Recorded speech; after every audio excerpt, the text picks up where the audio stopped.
Hi எல்லாத்துக்கும் வணக்கம். இன்றைக்கி நம்ம என்ன வீடியோ பார்க்க போகிறோம் அப்படின்னா, சப்பாத்திக்கு சூப்பரான ஒரு தொட்டுக்கிறதுக்கு ஒரு ரெசிபி தான் கேப்சிகம் வச்சு பார்க்க போகிறோம். அதுக்கு 2 பழுத்த தக்காளி கட் பண்ணியிருக்கேன், ஒரு பெரிய வெங்காயம் குட்டி குட்டியாக கட் பண்ணியிருக்கேன், இஞ்சி பூண்டு பேஸ்ட்டு, ஒரு பெரிய வெங்காயத்தை இந்த மாதிரி கட்டமாக கட் பண்ணிக்கணும், 2 கேப்சிகம் எடுத்திருக்கேன். அந்த 2 கேப்சிகத்தையும் இந்த மாதிரி கட்டமாக கட் பண்ணியிருக்கேன், கொத்தமல்லி தழை இதெல்லாம் எடுத்துட்டாச்சு. இப்போ வாங்க எப்படி செய்கிறதுன்னு பார்த்துடலாம். அடுப்பை பற்ற வச்சுட்டு வடை சட்டி வச்சுட்டு 1 ஸ்பூன் எண்ணெய் சேர்த்துட்டு, இப்போ நம்ம கட்டமாக கட் பண்ணி வச்சுருக்க வெங்காயத்தையும் கேப்சிகத்தையும் சேர்த்துக்க போகிறோம்.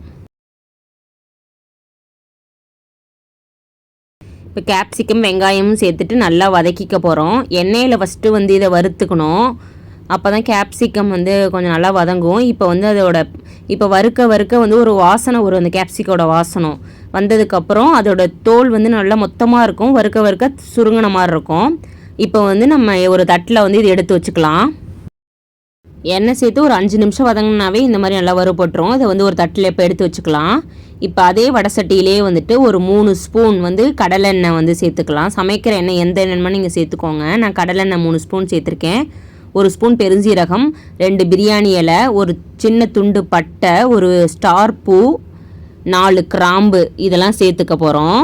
சேர்த்துட்டு இது நல்லா வெடித்ததும் ஒரு பெரிய வெங்காயம் குட்டி குட்டியாக கட் பண்ணி வச்சுருக்கோம்ல, அதையும் சேர்த்துட்டு நல்லா வறுத்து எடுத்துக்கலாம்.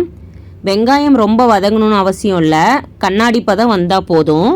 அது வர வரைக்கும் நல்லா வறுத்து எடுத்துக்க போகிறோம். இப்போ தேவையான அளவு இஞ்சி பூண்டு பேஸ்ட்டு, இது நான் 1 ஸ்பூன் எடுத்திருக்கேன்.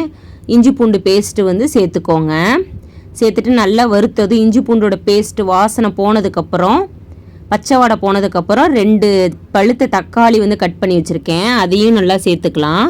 சேர்த்துட்டு இந்த மாதிரி நல்லா மசீர அளவுக்கு வந்ததுக்கப்புறம் தேவையான அளவு உப்பு, 1 ஸ்பூன் வரமிளகாய் தூள், 1 ஸ்பூன் கரம் மசாலா தூள் இதை சேர்த்துட்டு நல்லா கலந்து விட்டுக்கலாம்.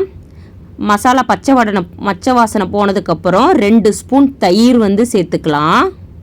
தயிர் சேர்த்துட்டு நல்லா கலந்து விட்டுக்க போகிறோம்.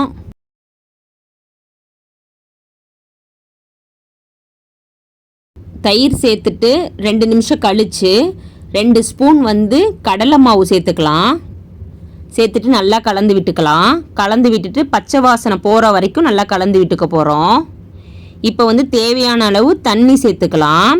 தண்ணி நீங்கள் கேப்சிகம் போட்டால் முழுகிற அளவுக்கு தண்ணி சேர்த்துக்கோங்க. இப்போ 1 ஸ்பூன் குழம்பு மிளகாய் தூள் நான் சேர்த்துருக்கேன். இதில் வரமிளகாய் தூளும் கொத்தமல்லி தூள் எல்லாம் சேர்ந்து இருக்கும். அந்த மிளகாய் தூள் 1 ஸ்பூன் சேர்த்துருக்கேன். ஆல்ரெடி வரமிளகாய் தூள் 1 ஸ்பூன், கரம் மசாலா 1 ஸ்பூன் சேர்த்தேன். இது குழம்பு மிளகாய் தூள் 1 ஸ்பூன் சேர்த்துருக்கேன். சேர்த்துட்டு தண்ணி மிதக்கிற அளவுக்கு தண்ணி சேர்த்துக்கலாம். சேர்த்துட்டு இப்போ நம்ம கேப்சிகம் ஆல்ரெடி எண்ணெயில் சேர்த்து வறுத்து வச்சுருக்க கேப்சிகத்தை தண்ணியில் போட்டுட்டு இந்த குழம்புல போட்டுட்டு நல்லா கலந்து விட்டுக்க போகிறோம்.